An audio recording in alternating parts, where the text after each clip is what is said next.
आप सभी को राधे राधे। मैं आज आपको श्री कृष्ण जी की लीला के बारे में बताऊंगी। बड़े होने पर कृष्ण जी ने कंस का वध किया, नाना उग्रसेन को गद्दी पर बिठाया, देवकी के मित्र पितरों को लेकर आए, माता पिता जी को कारागार से मुक्ति दिलाई। कन्हैया के मित्र तो गोकुल के सभी बालक थे, लेकिन सुदामा उनके कृपात्र रहे।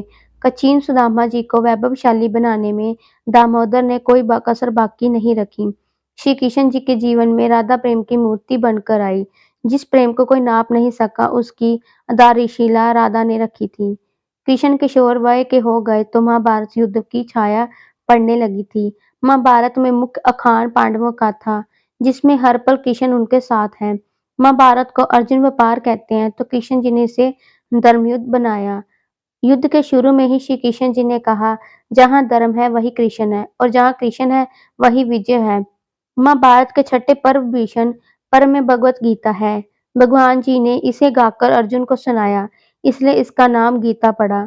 श्री कृष्ण जी कहा कि सज्जनों की रक्षा और दुष्टों के संहार के लिए मैं हर युग में अवतार लेता हूँ। इसलिए महाभारत को धर्मयुद्ध कहा जाता है। द्रौपदी को धृतराष्ट्र जुए में हार गए। बड़ी सभा में दुर्योधन और दुशासन जब द्रौपदी का चीरहरण करने लगे तो जनार्दन ने रक्षा की। सुभद्रा का विवाह उनके मन के विरुद्ध होने के समाचार पर उनका अपहरण किया और अर्जुन से शादी कराई। जरासंध ने युद्ध कर श्री कृष्ण जी ने 16,000 कन्याओं को उसके जुगल से छुड़ाया। महाभारत युद्ध के मैदान में मोहगस्त अर्जुन को गीता का उपदेश दिया। उपदेश देने के लिए शांत जगह चाहिए, लेकिन कृष्ण जी ने वहां ज्ञान दिया, जहां 18 अश्वनी सेना के कोलाहल से किसी को कुछ सुनाई नहीं पड़ रहा था। अपने विराट रूप का दर्शन कराकर अर्जुन को मोहभंग किया।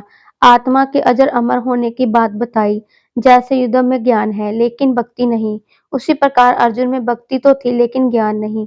गीता में उपदेश देकर उन्होंने अर्जुन से कहा कि मारे जाओगे तो स्वर्ग मिलेगा, जीते जाओगे तो पृथ्वी। इस तरह पात्र को युद्ध के लिए तैयार किया। भगवान जी ने कहा कि जो मुझे जिस तरह याद करता है, मैं भी उसे उसी प्रकार भजन करता हूँ।